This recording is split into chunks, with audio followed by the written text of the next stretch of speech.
BA part 1 लोक प्रशासन paper number 2 भारतीय प्रशासन। हम अपने पिछले लेसन में राष्ट्रपति के निर्वाचन की प्रक्रिया को समझ रहे हैं। हमने यह जाना कि राष्ट्रपति के निर्वाचन पद्धति में जो वोट डालने वाले सदस्य हैं, जो उनको निर्वाचित करने वाले सदस्य हैं, उनका एक निर्वाचक मंडल है और उस निर्वाचक मंडल में संसद के सारे निर्वाचित सदस्य तथा राज्य की विधानसभाओं के सभी निर्वाचित सदस्य शामिल होते हैं। अब प्रश्न ये आया था कि संसद सदस्य की संख्या और राज्यों की विधानसभाओं के सदस्यों की संख्या बहुत भिन्न है।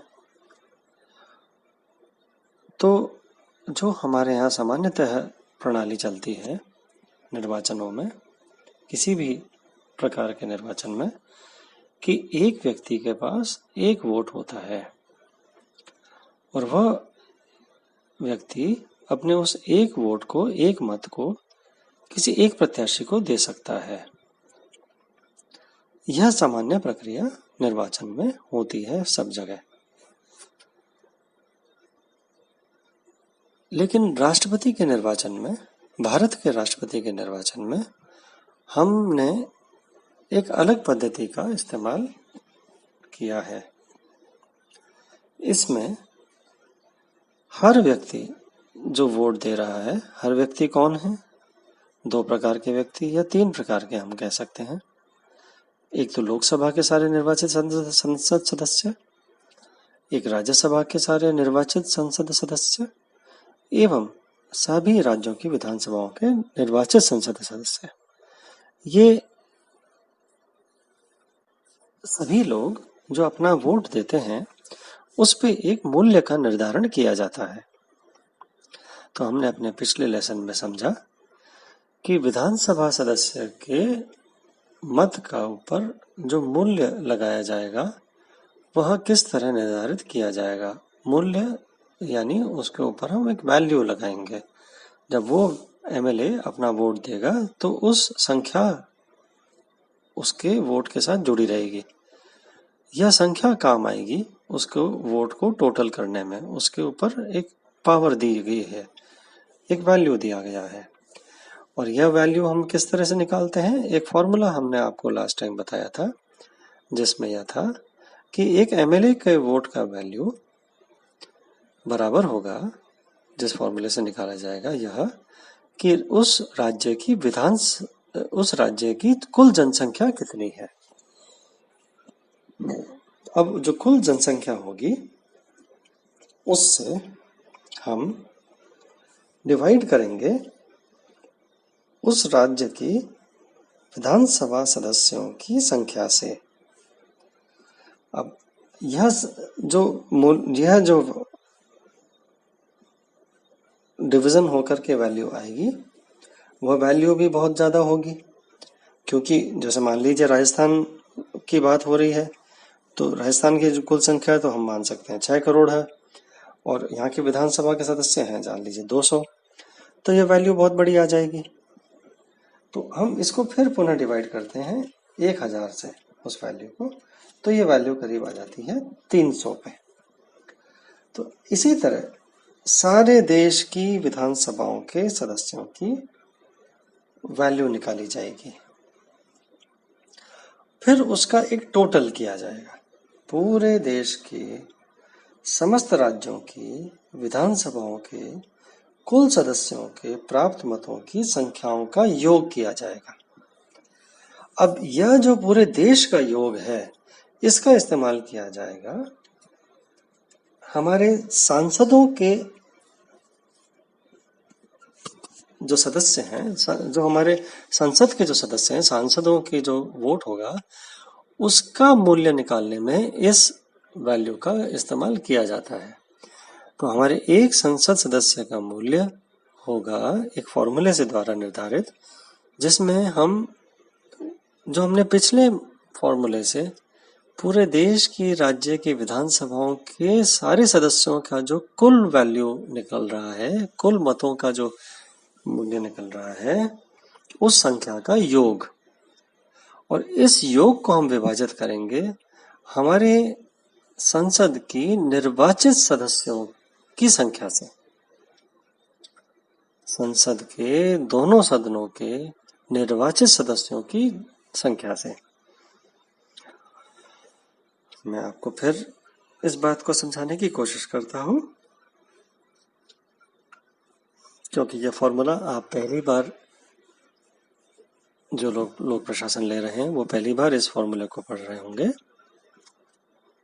हमने पहले चरण में, हम अपने पिछली क्लास में एक विधानसभा, किसी भी राज्य की विधानसभा के एक एमएलए का मत का मूल्य निकाला, और वो उस फॉर्मूले से कैसे निकाला? उस राज्य की जनसंख्या को हमने डिवाइड किया, उसको भाग दिया उस राज्य के विधानसभा के सदस्यों की संख्या से, और उसको पुनः डिवाइड किया 1000 से, जिससे कि वो संख्या थोड़ी रिड्यूस हो जाए, थोड़ा कम हो जाए। वह जो वैल्यू आई है वो उस राज्य की विधानसभा के एक एमएलए का वोट का वैल्यू आया है। अब हम इसी तरह इसी फॉर्मूले से पूरे देश की सारे राज्यों की विधानसभाओं के सदस्यों का वोट का वैल्यू निकाल सकते हैं। क्या करना है? हमें उस जिस भी राज्य का निकालना है उसकी जनसंख्या, और उसको डिवाइड करेंगे उसके विधानसभा सदस्यों की संख्या से। अब मैं यहाँ एक बात आपको गौर कराना चाहता हूँ कि यह जो जनसंख्या हम राज्यों की लेते हैं, यह हम राज्य की कुल जनसंख्या 1971 की जनसंख्या मानते हैं। अगर हम ऐसा ना करते तो कुछ राज्यों की तो जनसंख्या में बहुत अभिवृद्धि हुई है पिछले 2-3 दशकों में, और कुछ राज्यों ने पिछले 3 दशक में, 4 दशक में अपनी जनसंख्याओं को कंट्रोल किया है, उसको रोका है। तो ऐसे में जो राज्य जिसकी जनसंख्या बढ़ती रहेगी, उसका यह एमएलए का मूल्य भी बढ़ता रहेगा, उसका वैल्यू ज्यादा आ जाएगा। तो जिन राज्यों ने अपनी जनसंख्या को बढ़ने से रोका है, उनकी जनसंख्या कम रह जाएगी और उनके मत का मूल्य भी कम रह जाएगा। तो ऐसे हम राष्ट्रपति के चुनाव में जिन राज्यों ने हमारे देश के अंदर अच्छा विकास किया है, अच्छी प्रगति की है, अपनी जनसंख्या का नियंत्रण किया है, उनको हम नुकसान नहीं देना चाहते, उनके मत का मूल्य हम नुकसान नहीं करना चाहते। तो इस वजह से हमने 1971 की जनसंख्या को अपना बेस मान लिया है। हम इस फॉर्मूले के अंदर जिस जनसंख्या का हम उपयोग करते हैं वह उस राज्य की 1971 की जनसंख्या होती है। तो हम उस कुल जनसंख्या को डिवाइड करते हैं, भाग देते हैं वहां की विधानसभा के सदस्यों से, और फिर 1000 से, तो उस राज्य की विधानसभा के सदस्य का मत का मूल्य आ गया। अब ऐसे हम किसी भी पूरे देश के विधानसभाओं के सदस्यों का मूल्य कैलकुलेट करते रहते हैं, और फिर हम इसका इस्तेमाल करते हैं संसद सदस्य के मत के मूल्य करने में। वह कैसे करते हैं इस्तेमाल? कि हम पहले पूरे देश की विधानसभाओं के सदस्यों का जो मत है, उनका जो मतों की संख्या का पूरे का योग करते हैं, उसका एक टोटल करते हैं, और फिर उस टोटल को हम भाग देते हैं हमारे संसद के निर्वाचित सदस्यों की संख्या से। अब यह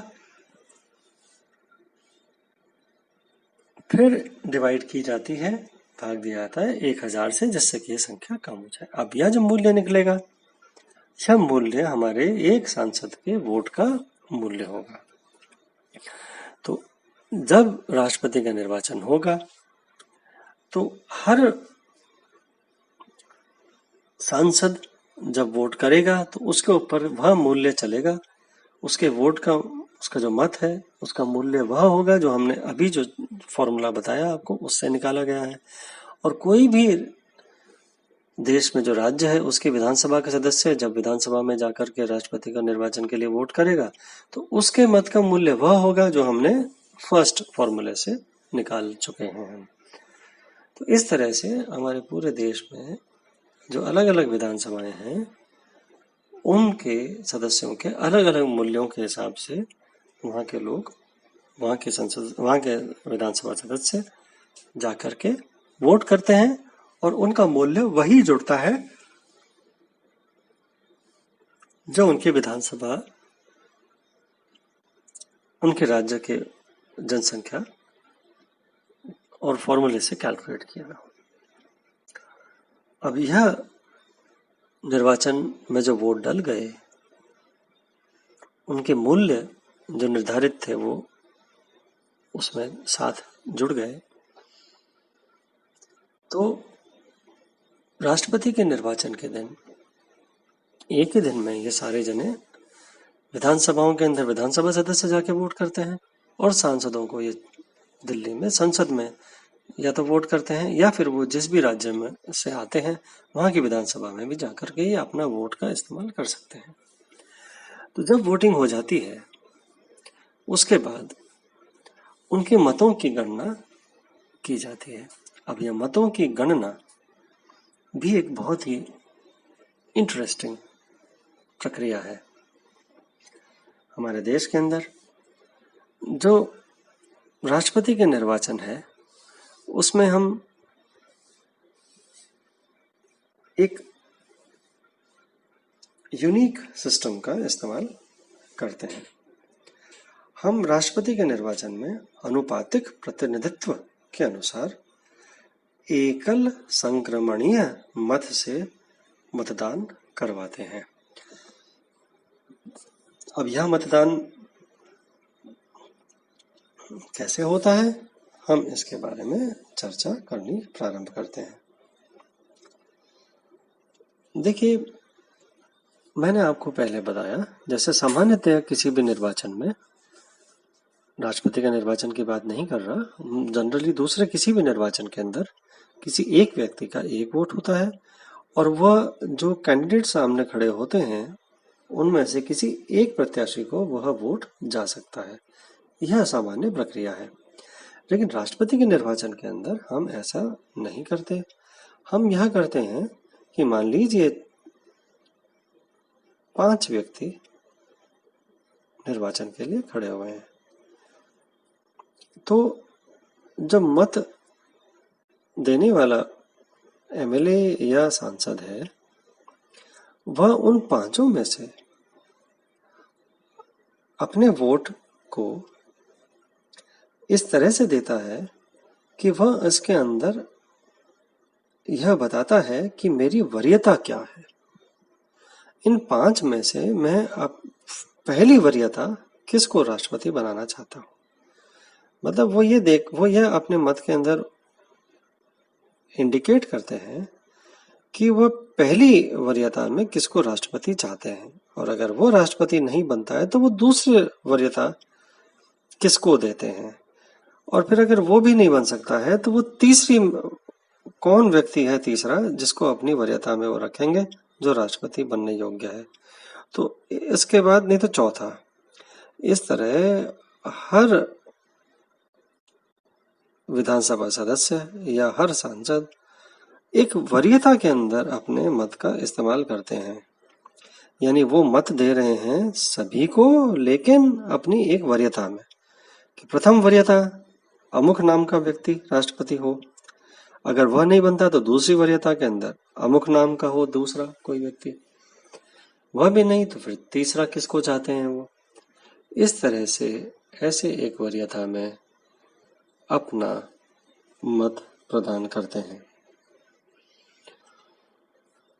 इसको हम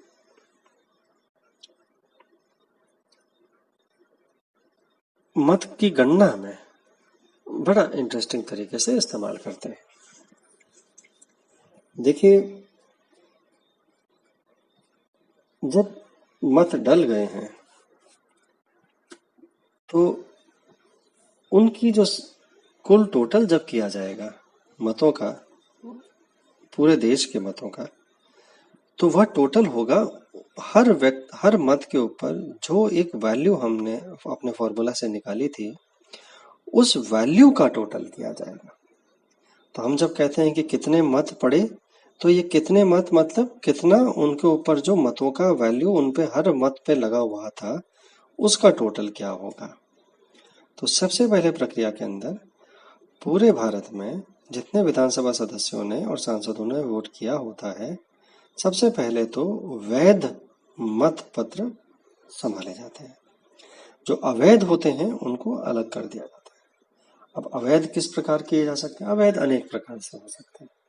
किसी ने अपनी वरीयता प्रॉपर नहीं बनाई, किसी ने गलत कोई खामी छोड़ दी किसी वोट करने में, तो वैधता को पहले सबसे पहले देखा जाता है।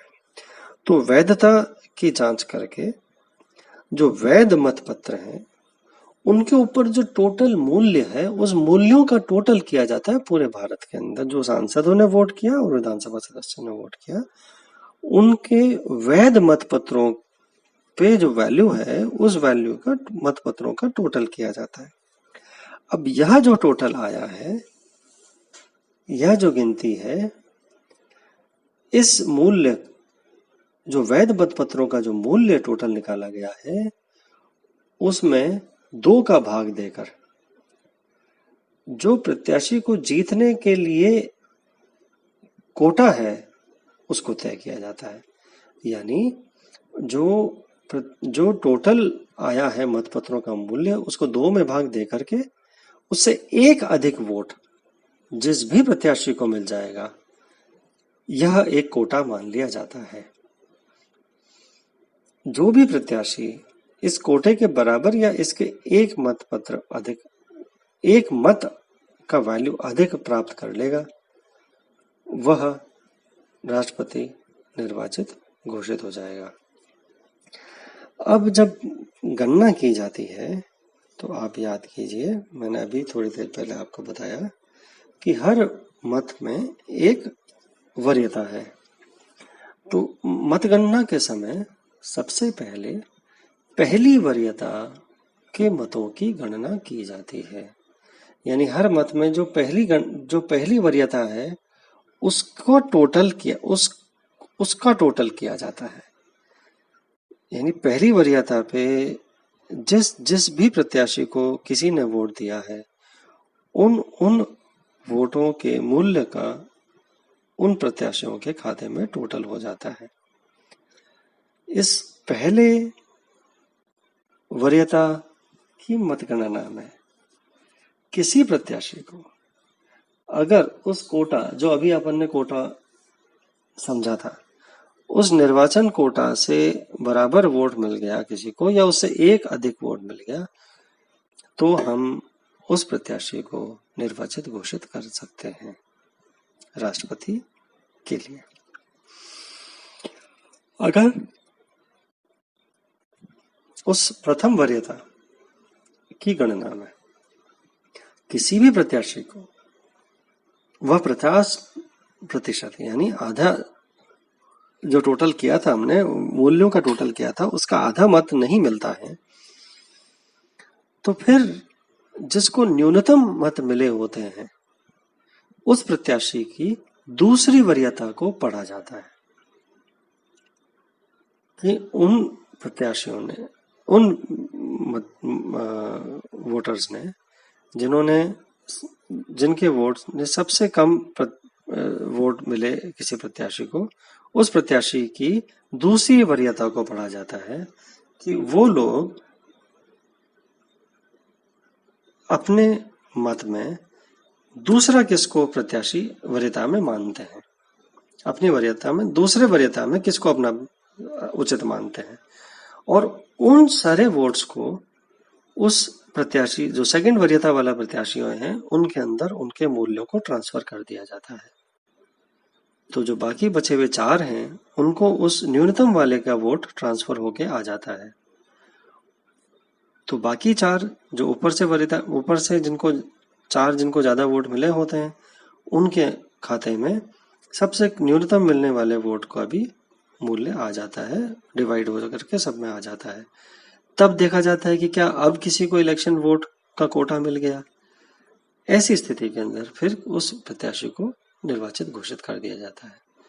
आज के लिए इतना ही। अगली बार हम इन बातों को और स्पष्ट करके आगे की चर्चाएं करेंगे। धन्यवाद।